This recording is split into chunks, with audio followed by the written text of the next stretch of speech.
Hello friends, జై సుమేధ కిచెన్కి స్వాగతం. ఈరోజు నేను మార్నింగ్ బ్రేక్ఫాస్ట్లోకి ఈజీగా సింపుల్గా చేసుకునే 4 రకాల చట్నీస్ అయితే చెప్తున్నాను. ఈ వీడియోలోకి వెళ్ళే ముందు మన ఛానల్ని ఫస్ట్ టైం ఎవరైనా చూస్తుంటే సబ్స్క్రైబ్ చేయండి, పక్కనే ఉన్న బెల్ సింబల్ని ప్రెస్ చేయండి. నేను పెట్టే ప్రతి వీడియో మీకు నోటిఫికేషన్ వస్తుంది. ముందుగా మనం వీడియోలోకి వెళ్దామా? ఇప్పుడు ఫస్ట్ చట్నీ వచ్చేసి కొబ్బరి చట్నీ. ఈ కొబ్బరి చట్నీని టేస్టీగా సింపుల్గా ఏ విధంగా ప్రిపేర్ చేయాలో చూసేద్దాం. ఇప్పుడు ఒక మిక్సీ జార్ తీసుకొని ఇందులోకి 1 కప్పు వరకు పచ్చి కొబ్బరిని యాడ్ చేసుకోవాలి. ఇప్పుడు ఇందులోకి కారానికి తగినట్లుగా 3 నుంచి 4 పచ్చిమిరపకాయల్ని యాడ్ చేసుకోవాలి. ఇప్పుడు ఇందులోకి 1/2 ఇంచు వరకు అల్లంని కూడా యాడ్ చేసుకోవాలి.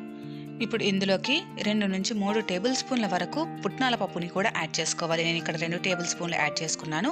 ఇప్పుడు ఇందులోకి 3 టేబుల్ స్పూన్ల వరకు ముందుగా వేయించుకున్న పల్లీలను కూడా యాడ్ చేసుకోవాలి. ఇప్పుడు ఇందులోకి రుచికి సరిపడినంత సాల్ట్ని యాడ్ చేసుకొని దీనిపైన క్యాప్ ఉంచేసుకొని ఫస్ట్ దీన్ని మనం కోర్స్గా గ్రైండ్ చేసుకోవాలి. ఇలా ఈ విధంగా కోర్స్గా గ్రైండ్ చేసుకున్న తర్వాత ఇందులో తగినంత వాటర్ని యాడ్ చేసుకొని దీనిపైన మళ్ళీ క్యాప్ ఉంచేసుకొని దీన్ని మనం ఫైన్ పేస్ట్ లాగా గ్రైండ్ చేసుకోవాలి. చట్నీని ఫైన్ పేస్ట్ లాగా గ్రైండ్ చేసుకున్న తర్వాత ఒకసారి క్యాప్ ఓపెన్ చేసి చెక్ చేసుకుందాం. చూడండి, చట్నీ ఇలా ఈ విధంగా ఫైన్ పేస్ట్ లాగా గ్రైండ్ చేసుకుంటేనే టేస్ట్ బాగుంటుంది. ఇలా ఫైన్ పేస్ట్ లాగా గ్రైండ్ చేసుకున్న చట్నీని ఇలా ఒక బౌల్లోకి ట్రాన్స్ఫర్ చేసుకుని పోపు పెట్టేసుకుంటే ఎంతో టేస్టీగా ఉండే కొబ్బరి చట్నీ రెడీ అయిపోతుంది. పోపులోకి ఇక్కడ నేను మినప్పప్పు, శనగపప్పు, ఎండుమిర్చి, తెల్లవాయిని అయితే వాడుతున్నాను. ఇప్పుడు ఫస్ట్ చట్నీ అయిపోయింది. రెండో చట్నీ వచ్చేసి పల్లీ చట్నీ. ఈ పల్లీ చట్నీని ఏ విధంగా ప్రిపేర్ చేయాలో చూసేద్దాం. పల్లీ చట్నీ ప్రిపేర్ చేసుకోవడానికి ఇప్పుడు స్టవ్ పైన ఒక ప్యాన్ని పెట్టేసుకొని ఇందులోకి 1 టేబుల్ స్పూన్ వరకు ఆయిల్ని యాడ్ చేసుకోవాలి. ఆయిల్ కాస్త హీట్ అయిన తర్వాత ఇందులోకి 1 కప్పు వరకు పల్లీలను యాడ్ చేసుకోవాలి.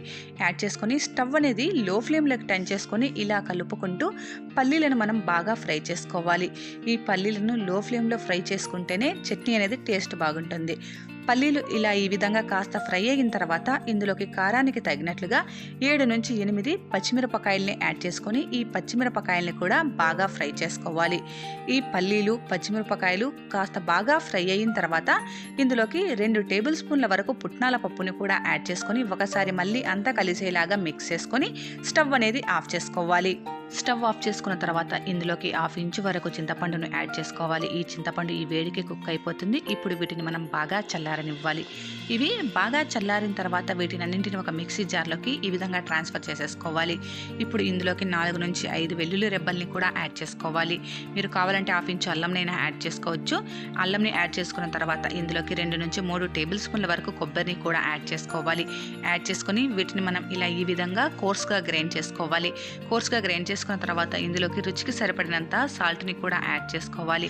యాడ్ చేసుకున్న తర్వాత ఇందులో మీరు తగినంత వాటర్ని యాడ్ చేసుకొని దీనిపైన మళ్ళీ క్యాప్ ఉంచేసుకొని దీన్ని ఫైన్ పేస్ట్ లాగా గ్రైండ్ చేసుకోవాలి. ఇలా ఈ విధంగా ఫైన్ పేస్ట్ లాగా గ్రైండ్ చేసుకున్న తర్వాత ఈ చట్నీని మొత్తాన్ని మనం ఒక బౌల్లోకి ట్రాన్స్ఫర్ చేసేసుకోవాలి. ఇలా బౌల్లోకి ట్రాన్స్ఫర్ చేసుకున్న తర్వాత ఇందులోకి పోపు పెట్టేసుకుంటే ఎంతో టేస్టీగా ఉండే పల్లీ చట్నీ కూడా రెడీ అయిపోతుంది. ఇప్పుడు వచ్చేసి సెకండ్ చట్నీ కూడా రెడీ అయిపోయింది. థర్డ్ చట్నీ వచ్చేసి పుట్నాల పప్పు చట్నీ అండి. ఈ పుట్నాల పప్పు చట్నీని సింపుల్గా ఈజీగా ఏ విధంగా ప్రిపేర్ చేసుకోవాలో చూసేద్దాం. పుట్నాల పప్పు చట్నీ రెడీ చేసుకోవడానికి స్టవ్ పైన ఒక ప్యాన్ని పెట్టేసుకొని ఇందులోకి 1 టేబుల్ స్పూన్ వరకు ఆయిల్ని యాడ్ చేసుకొని ఇందులోకి 1 టేబుల్ స్పూన్ వరకు జీలకర్రని కూడా యాడ్ చేసుకోవాలి. ఇప్పుడు ఇందులోకి మీ కారానికి తగినట్లుగా 7 నుంచి 8 ఎండుమిరపకాయల్ని కూడా యాడ్ చేసుకోవాలి. యాడ్ చేసుకొని వీటిని మనం కాస్త ఫ్రై చేసుకోవాలి. ఈ ఎండుమిర్చి, జీలకర్ర కాస్త ఫ్రై అయిన తర్వాత ఇందులోకి 1 కప్పు వరకు పుట్నాల పప్పును యాడ్ చేసుకోవాలి. ఈ పుట్నాల పప్పును యాడ్ చేసుకున్న తర్వాత స్టవ్ అనేది లో ఫ్లేమ్లోకి టర్న్ చేసుకొని లో ఫ్లేమ్లోనే ఈ పుట్నాల పప్పును ఫ్రై చేసుకోవాలి. మీరు స్టవ్ అనేది లో ఫ్లేమ్లో పెట్టుకోకుండా పుట్నాల పప్పును ఫ్రై చేస్తే ఈ పుట్నాల పప్పు మాడిపోయే అవకాశం ఉంటుంది. ఎందుకంటే ఈ పుట్నాల పప్పు త్వరగా ఫ్రై అయిపోతుంది. పుట్నాల పప్పు ఇలా ఈ విధంగా ఫ్రై అయిన తర్వాత ఇందులోకి 2 టేబుల్ స్పూన్ల వరకు పల్లీలను కూడా యాడ్ చేసుకోవాలి. యాడ్ చేసుకొని ఈ పల్లీలను కూడా ఇలా కలుపుకుంటూ పల్లీలు కాస్త ఫ్రై అయ్యేంత వరకు ఫ్రై చేసుకోవాలి. ఈ పల్లీలు ఇలా ఈ విధంగా కాస్త ఫ్రై అయిన తర్వాత ఇందులోకి మనం 1/2 ఇంచు వరకు చింతపండుని కూడా యాడ్ చేసుకోవాలి. చింతపండును యాడ్ చేసుకొని మనం స్టవ్ అనేది ఆఫ్ చేసుకోవాలి.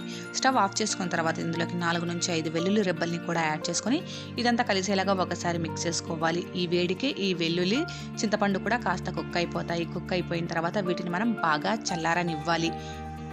ఈ మిశ్రమం అంతా బాగా చల్లారిన తర్వాత దీన్ని మనం ఒక మిక్సీ జార్లోకి ట్రాన్స్ఫర్ చేసుకోవాలి. ఇప్పుడు ఇందులోకి రుచికి సరిపడినంత సాల్ట్ని కూడా యాడ్ చేసుకోవాలి. యాడ్ చేసుకొని దీనిపైన క్యాప్ ఉంచేసుకొని కోర్స్గా గ్రైండ్ చేసుకొని మధ్య మధ్యలో వాటర్ని యాడ్ చేసుకుంటూ ఫైన్ పేస్ట్ లాగా గ్రైండ్ చేసుకోవాలి. ఇది టోటల్గా గ్రైండ్ అయ్యి పేస్ట్ లాగా తయారయ్యేకి నాకు స్మాల్ గ్లాస్లో హాఫ్ గ్లాస్ వాటర్ అయితే పట్టింది. ఇప్పుడు ఈ చట్నీ అనేది ఈ కన్సిస్టెన్సీలో ఉండాలి. ఇది పర్ఫెక్ట్ కన్సిస్టెన్సీ. ఇలా గ్రైండ్ చేసుకున్న చట్నీని మనం ఒక బౌల్లోకి ట్రాన్స్ఫర్ చేసుకొని పోపు పెట్టేసుకుంటే ఎంతో టేస్టీగా ఉండే పుట్నాల పప్పు చట్నీ కూడా రెడీ అయిపోయింది. ఇప్పుడు మనకు థర్డ్ చట్నీ కూడా రెడీ అయిపోయింది. ఇప్పుడు fourth chutney sweet and red chutney. ఈ చట్నీని సింపుల్గా ఏ విధంగా ప్రిపేర్ చేయాలో చూసేద్దాం. ఇప్పుడు ఈ sweet and red chutney prepare చేసుకోవడానికి స్టవ్ పైన ఒక ప్యాన్ని పెట్టేసుకొని ఇందులోకి 1 టేబుల్ స్పూన్ వరకు ఆయిల్ని యాడ్ చేసుకోవాలి. ఆయిల్ కాస్త హీట్ అయిన తర్వాత ఇందులోకి 2 టేబుల్ స్పూన్ల వరకు మినపప్పును యాడ్ చేసుకోవాలి. ఇందులోకి 1.5 టేబుల్ స్పూన్ వరకు పచ్చిశనగపప్పుని కూడా యాడ్ చేసుకోవాలి.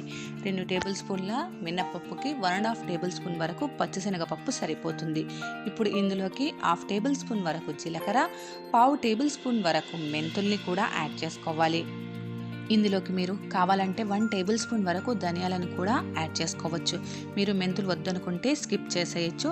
ఇప్పుడు మీ కారానికి తగినట్లుగా 7 నుంచి 8 ఎండుమిరపకాయలను కూడా యాడ్ చేసుకుని ఇలా కలుపుకుంటూ ఈ ఎండుమిరపకాయలు, ఈ మినప్పప్పు, ఈ పచ్చిశనగపప్పును మనం స్టవ్ అనేది లో ఫ్లేమ్లోనే పెట్టుకొని వీటిని మనం దోరగా ఫ్రై చేసుకోవాలి. వీటిని మనం ఎంత బాగా ఫ్రై చేసుకుంటే టేస్ట్ అనేది అంత బాగా వస్తుంది. ఇవన్నీ ఫ్రై అయ్యేకి 5 to 8 మినిట్స్ అయితే టైం పట్టింది. 8 మినిట్స్ తర్వాత చూస్తే చూడండి ఇవన్నీ కాస్త కలర్ చేంజ్ అయ్యాయి కదా. ఇలా కలర్ చేంజ్ అయ్యేంత వరకు ఫ్రై చేసుకొని స్టవ్ ఆఫ్ చేసుకోవాలి. స్టవ్ ఆఫ్ చేసుకొని వీటిని మనం పూర్తిగా చల్లారనివ్వాలి. ఇవన్నీ పూర్తిగా చల్లారిన తర్వాత వీటిని మనం ఒక మిక్సీ జార్లోకి ట్రాన్స్ఫర్ చేసేసుకోవాలి. ఇప్పుడు ఇందులోకి 1.5 టేబుల్ స్పూన్ వరకు బెల్లంని యాడ్ చేసుకోవాలి. ఇందులోకి రుచికి సరిపడినంత సాల్ట్ని కూడా యాడ్ చేసుకోవాలి. ఇందులోకి 1/2 టేబుల్ స్పూన్ వరకు ధనియా పౌడర్ని కూడా యాడ్ చేసుకోవాలి. మీరు ఫ్రై చేసుకునేటప్పుడు ధనియాలను యాడ్ చేసుకుంటే ధనియా పౌడర్ని స్కిప్ చేసేయండి. స్కిప్ చేసి ఇప్పుడు దీనిపైన క్యాప్ ఉంచేసుకొని వీటిని మనం బాగా కోర్స్గా గ్రైండ్ చేసుకోవాలి. ఇలా ఈ విధంగా కోర్స్గా గ్రైండ్ చేసుకున్న తర్వాత ఇందులోకి మనం 1/2 ఇంచు వరకు చింతపండుని యాడ్ చేసుకోవాలి. చింతపండుని యాడ్ చేసుకొని ఇందులోకి కొంచెం కొంచెం వాటర్ని యాడ్ చేసుకుంటూ దీనిపైన క్యాప్ ఉంచేసుకొని ఫైన్ పేస్ట్ లాగా గ్రైండ్ చేసుకోవాలి. మీరు వాటర్ మొత్తాన్ని ఒకేసారి యాడ్ చేసేయకూడదు. కొంచెం కొంచెం యాడ్ చేసుకుంటూ ఇలా ఫైన్ పేస్ట్ లాగా గ్రైండ్ చేసుకోవాలి. ఈ చట్నీ కన్సిస్టెన్సీ ఈ విధంగా ఉండాలి. ఇది పర్ఫెక్ట్ కన్సిస్టెన్సీ. ఇలా గ్రైండ్ చేసుకున్న చట్నీని ఇలా బౌల్లోకి ట్రాన్స్ఫర్ చేసుకొని సర్వ్ చేసుకుంటే ఎంతో టేస్టీగా ఉండే స్వీట్ రెడ్ చట్నీ రెడీ అయిపోయింది. అంతేనండి, ఎంతో టేస్టీగా ఉండే 4వ రకం చట్నీ కూడా రెడీ అయిపోయింది. ఇలా అన్ని బ్రేక్ఫాస్ట్లోకి సూట్ అయ్యే ఈ 4 రకాల చట్నీని ఒకసారి ట్రై చేయండి. ఎలా వచ్చిందో నాకు కామెంట్ చేయండి. మీకు ఈ వీడియో నచ్చినట్లయితే కంపల్సరీగా లైక్ చేయండి. మీ ఫ్రెండ్స్తో, రిలేటివ్స్తో షేర్ చేయండి. మన ఛానల్ని ఇంకా ఎవరైనా ఫస్ట్ టైం చూస్తున్నట్లయితే సబ్స్క్రైబ్ చేయండి. Please subscribe my channel. Thank you.